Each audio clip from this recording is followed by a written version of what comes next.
For many people in high-income countries, the notion of climate migration may seem pretty remote.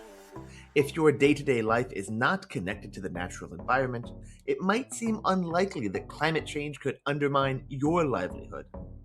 Disasters and extreme weather may be on the rise, but infrastructure and adaptation defenses are much more advanced in many wealthy countries than in other parts of the world. A lot of the time, discussions about climate change and migration seem like they're happening someplace else. Except, that is, when it comes to your pocketbook. Specifically, I'm talking about insurance. In countries like the US, the effects of climate change are very clearly having an impact on the prices that people pay to insure their homes and businesses, and whether that insurance is even available at all. So even if your home feels sturdy, the increasing price of protecting it, or the inability to do so, might be incentive to move someplace else. Welcome to Changing Climate, Changing Migration. This is a podcast from the Migration Policy Institute that explores how climate change is affecting the way that people move around the Earth. I'm Julian Haddam. I am your host, and I'm the editor of MPI's online magazine called the Migration Information Source. Today we are talking about insurance, how climate change is affecting people's premiums and deductibles, or even their ability to have a coverage option to choose from, and how that connects to their likelihood to relocate. My guest is Talley Burley. She is the Senior Manager for Climate Risk and Insurance at the Environmental Defense Fund. She also previously worked for New York City, where, among other things, she worked on resilience issues and rebuilding after Hurricane Sandy. Talley, thank you so much for coming on the podcast today. It's great to have you. Thank you for having me. I'm excited to be here. So can you start by walking us through some of the main ways that climate change is reshaping insurance in high-income countries? If you own a home or another kind of property, is climate change very clearly making insurance both more expensive and or less available? It is. So what we're seeing right now is as more intense and frequent climate-driven disasters are occurring, insurers are paying out more claims. They're paying out more claims more frequently. The size of those claims is growing, and it's placing a lot of stress on the market. Every year, the insurance industry puts out kind of an estimate of how large their damages were. And typically they're, somewhere between like $95 billion per year, sometimes more. A few years ago, a reinsurer, Swiss Re, estimated that about 5 to 7% increase in natural hazard related damages since the 1990s. And what this does... This is in the US, to be clear, right? This is globally. Okay. This is actually a global number. And in order to respond to that and those strains, the insurance industry will raise the cost of insurance. Insurance is supposed to be a risk signal. And in order to have the risk of the insurance best priced, they have to raise the cost of insurance. The riskier the thing that they are insuring, the more expensive the insurance should be. And so as risks are going up, the cost of insurance is rising. But to your point earlier, one of the things we're also seeing is insurers actually pull back coverage. In some cases, they may be looking at specific hazards and saying, you know what, we're seeing a lot of damages, a lot of concentrated damages, and we don't feel comfortable providing coverage for that. In the United States, we've seen that in places like the Southeast, where wind coverage often is excluded from policies. Flood insurance in the US is particularly excluded from most policies. And so those coverages might pull back. And then in particularly risky areas, and we've seen this in places in the US like California, Louisiana, Florida, insurers may be exiting markets entirely. The risk is just too great. They're concerned. And so these strains on the insurance market and these changes have a lot of dynamics for our overall economic health. Insurance underpins all of our financial markets. You can't get a mortgage without getting insurance. You can't buy a car without getting insurance. And so if there are strains and breakages in the market, it has spillover impacts. And insurance is also the main resource we have available to help us rebuild after a disaster.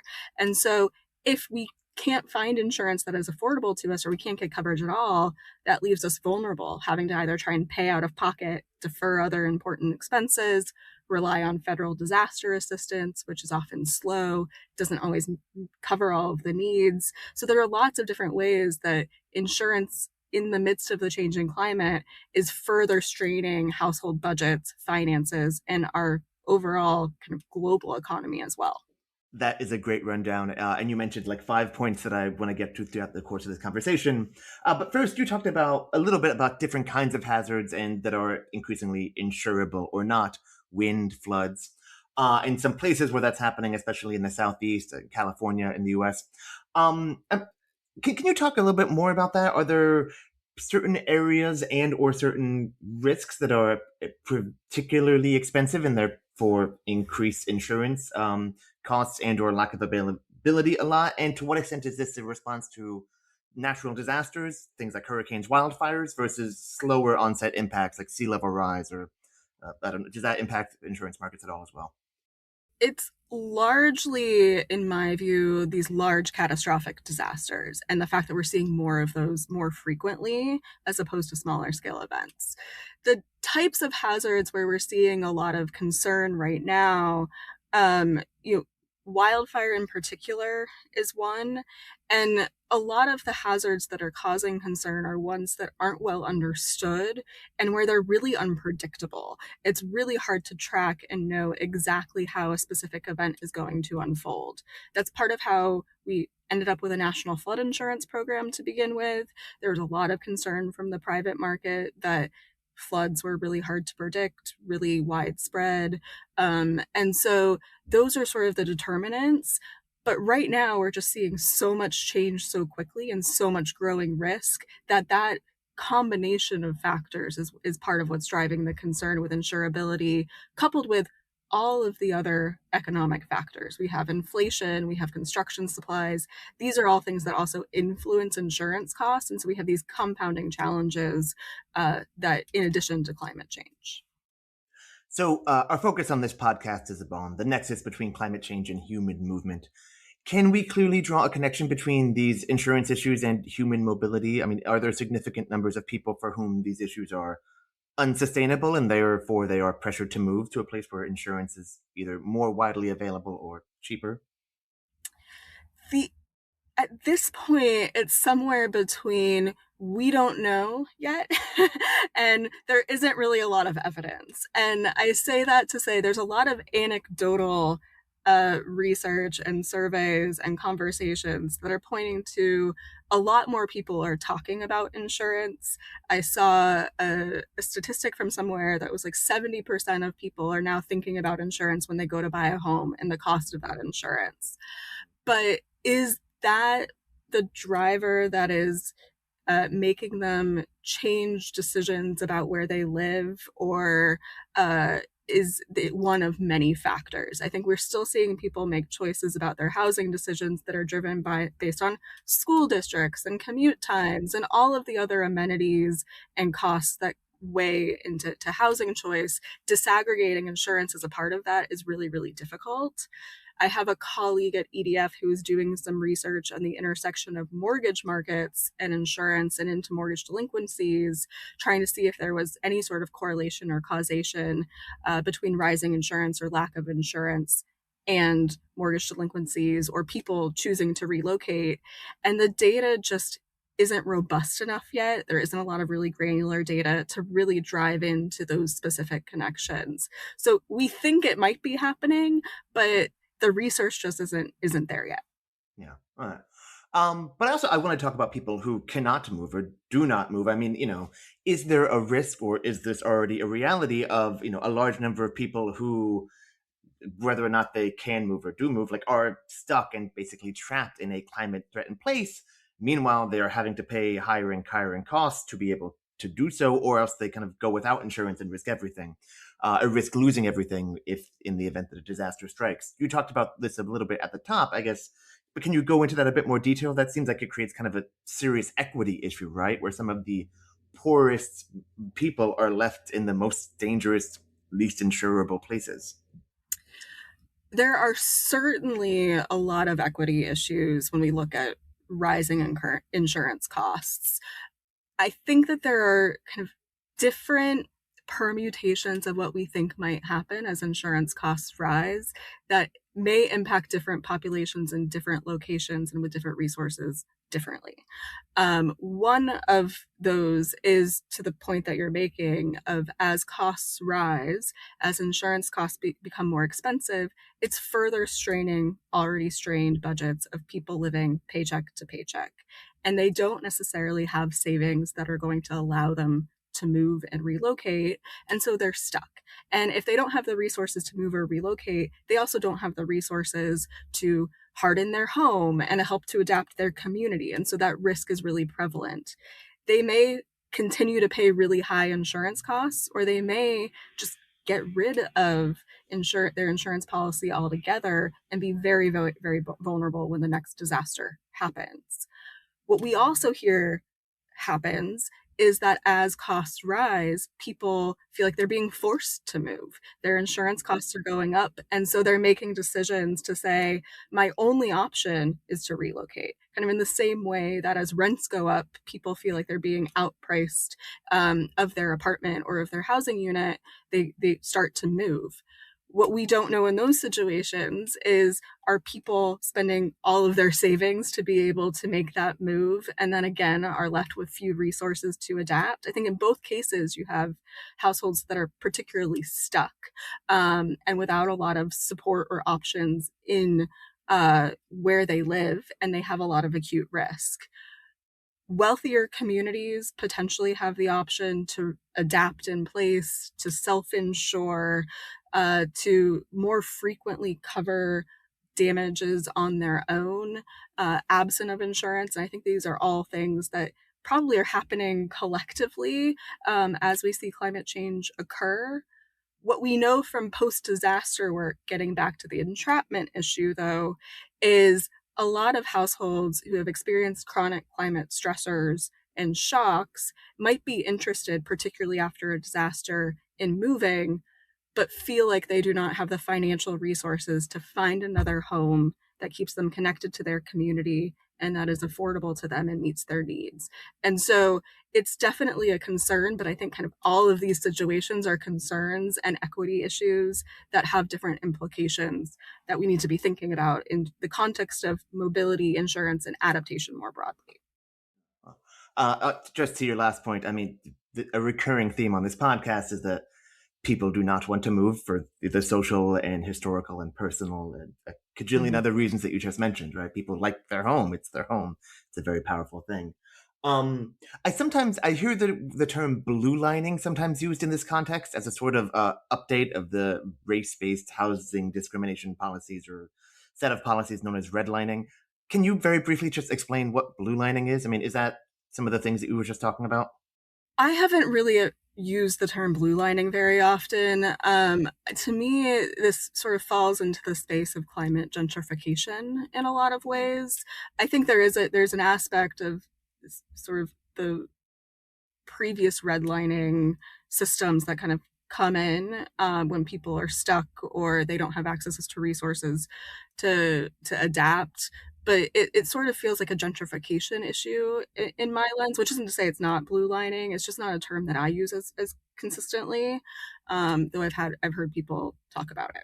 Mm-hmm. Climate gentrification, very briefly, is the idea that poor people, lower income households get pushed out of neighborhoods, and then because they cannot afford to adapt, and then higher income households can adapt, or higher income households move to more climate safe areas that are generally previously lower income, and then push out poor lower income households from those neighborhoods, right? That's a mangled explanation. Yeah. But okay. Yeah. I think there are lots of different versions of how people are defining it, but yeah, and generally that's what it is. Yeah. I want to kind of turn to policy a bit, and particularly how to. I mean, so like, what do you do, right? You talked, a couple questions ago, you talked about the issue of, entrapment or people getting stuck. From a policy perspective, like, you probably don't want to force insurers to continue to provide coverage, especially cheap coverage, since that could keep people in dangerous, vulnerable areas, and encourage new people to come there too. But you to your point, it also seems bad for people to either, be forced to pay more money for insurance, risk going without it, or have to leave their homes that is their home because it's too expensive to stay in place. So, like, what do you do if insurance is a risk signal, but it's also has it's not just a signal, it has a day-to-day impact on your pocketbook. Like, what is the policy role here? I guess what's the solution? There's a lot that's being explored right now. I think insurance is a hot button issue. And so there's a lot of policy innovation happening, and I think really interesting collaborations and ideas that are coming up. But for me, there are kind of like three buckets that are the things that we need to really be doing. The first and foremost is funding and financing of adaptation. That needs to happen at the home scale, at the community scale. We have an insurance crisis, but really we have a risk crisis. And the only way to address that is to be adapting our homes and communities. If we can do that, that can help with affordability, that can potentially bring insurers who may have exited the market back. And we've seen versions of this in places like Alabama, where they have a fortified roof program.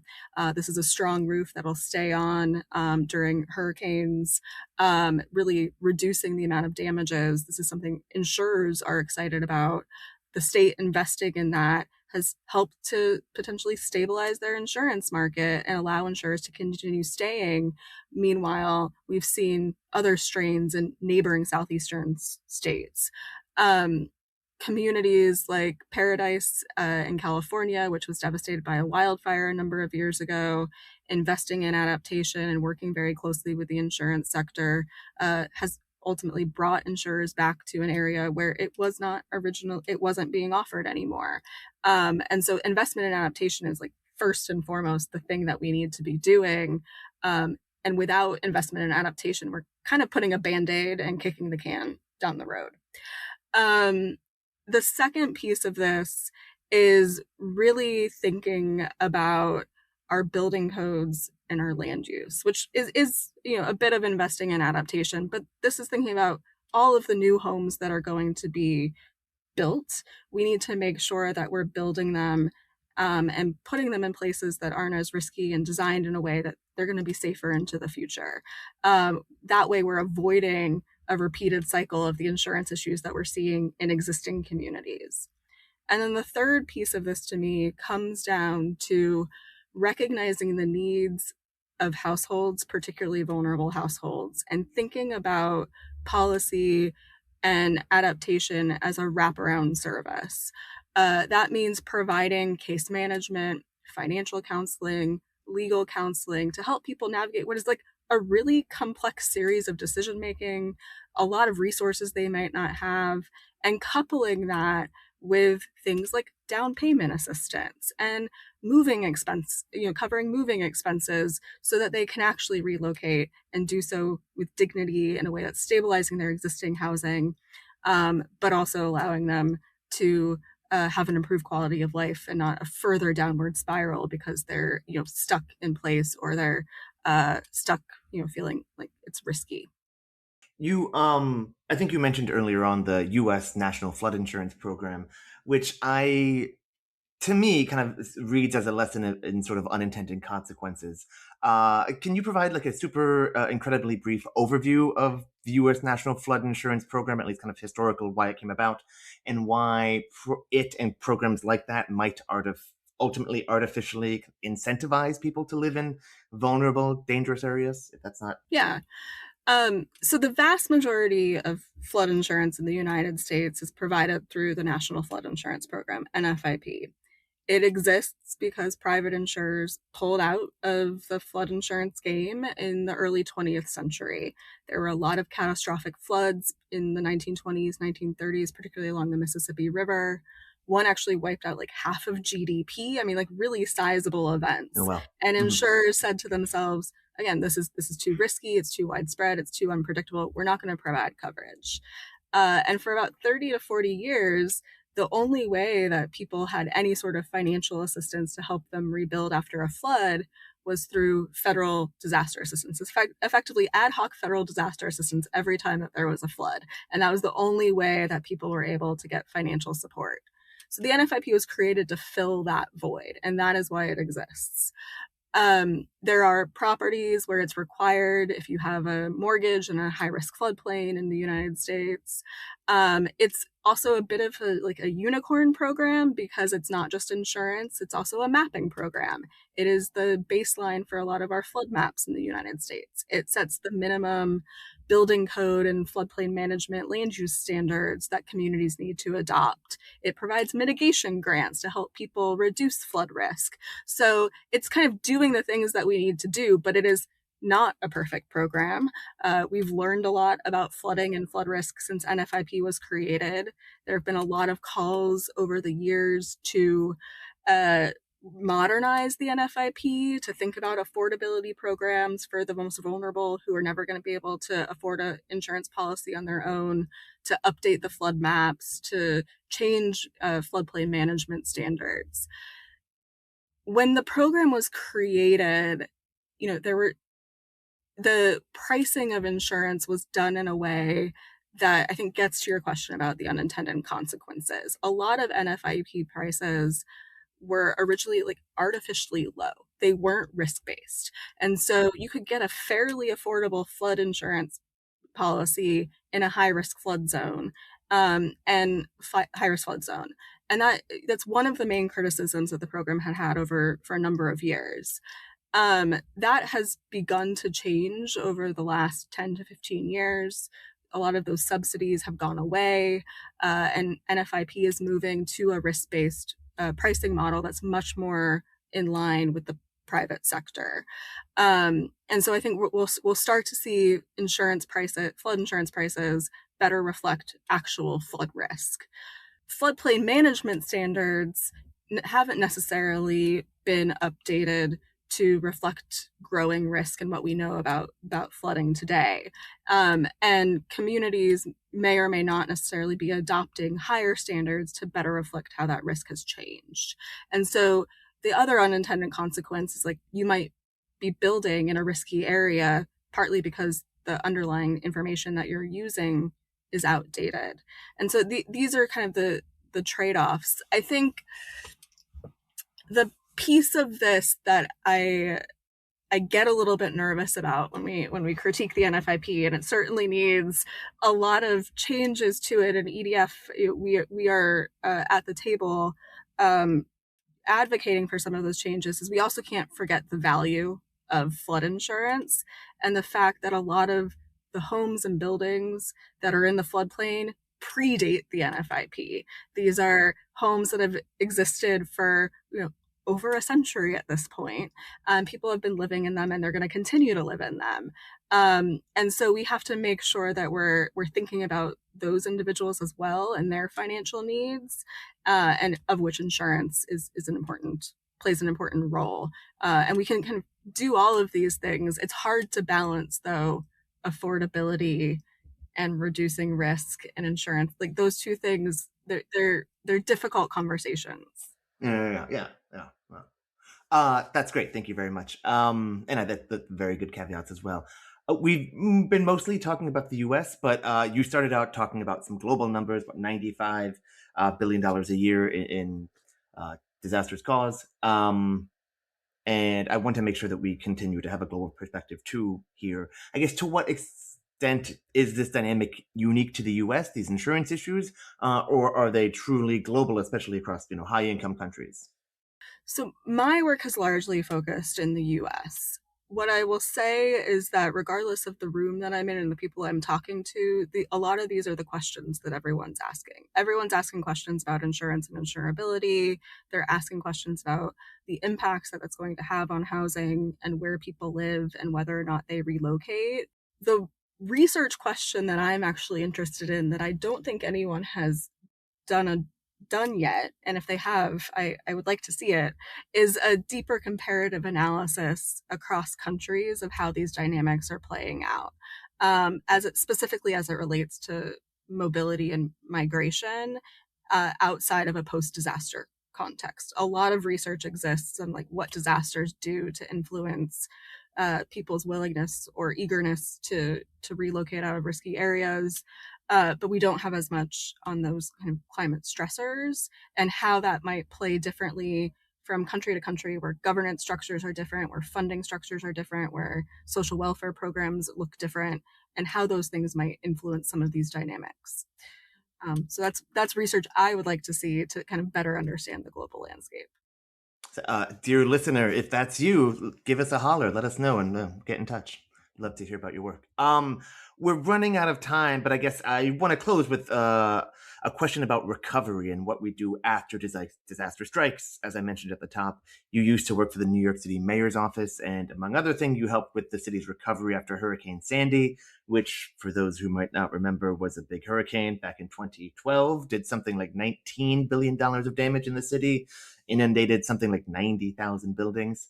Either from an insurance perspective or more generally, can you talk about lessons that you learned during that experience, and lessons that might help people kind of either stay in their homes or facilitate a voluntary, dignified relocation to someplace new? And because in particular, I believe you helped design a program to buy out homes that were damaged by the storm, right?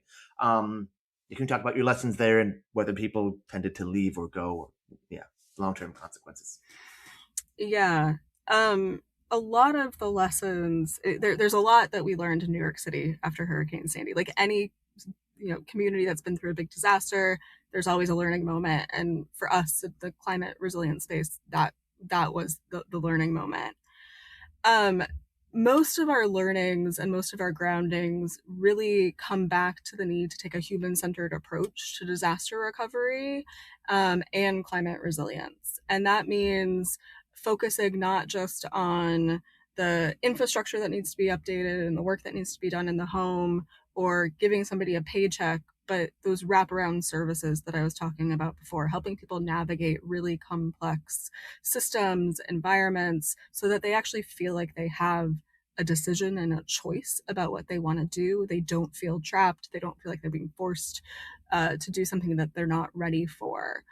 And that is, a huge component of what we learned through the Sandy recovery process, the buyout work that the state and the city were doing in New York City after the storm, and a recognition as we were helping Sandy impacted households that there were other people in the city who were also experiencing flooding, also interested in potentially relocating and feeling stuck, that we couldn't just have there be a post-disaster program. We needed something that could actually live under blue skies. And so we did the post-disaster work. And then a lot of the work in the years after Sandy, once those programs were wrapped up, was actually thinking about how do we create a blue sky program that can serve people through a human-centered lens to meet them through this journey. Because disasters are traumatic. People and households and communities these are dinner table conversations. They all have different choices that they're making. Two different neighbors, on paper might look very, very similar, but they're going to make, those decisions on different timelines because they have lots of different things and factors influencing them. And so having that permanent program was something that we worked towards. Ultimately, both the state and the city now have programs that they're developing and are starting to have come online to provide this longer term lens of helping people migrate and be more housing mobile in the face of climate change than they maybe would have been otherwise. The last piece that I'll say is we learned that people don't really move that far. So we did our best to track where people move. That's easier said than done. A lot of people never want to hear from the program again. But the state in particular did research looking from their larger population of people that they served and found that people are moving like a few miles from where they were before. They want to stay connected to their communities. They want their kids to stay in the same schools. They might be relocating out of a floodplain, and we in the city during our post-disaster program tried to provide sort of incentives to help people move to less risky areas, and particularly to help low-income households do that. But they're not necessarily moving like to another state or even another county. They're staying connected to their neighborhoods, and I think that goes to the aspects of listening to communities, their needs, working with them, and the importance of social cohesion as we think about climate change and climate resilience moving forward. That is a great way to end it up. So we'll wrap things up there. Talley, thank you so much for coming on today. I really appreciate it. It's been a pleasure. Thank you. Talley Burley is the Senior Manager for Climate Risk and Insurance at the Environmental Defense Fund.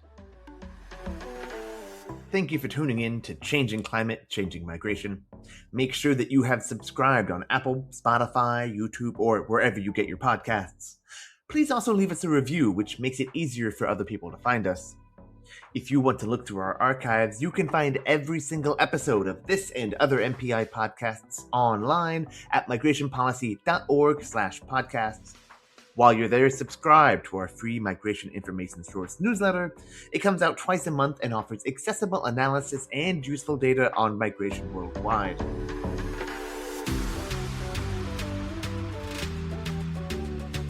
This episode of the podcast was produced by Daniela Espacio.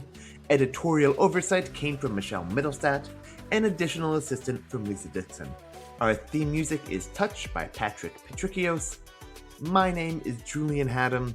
Thank you for listening. See you again soon.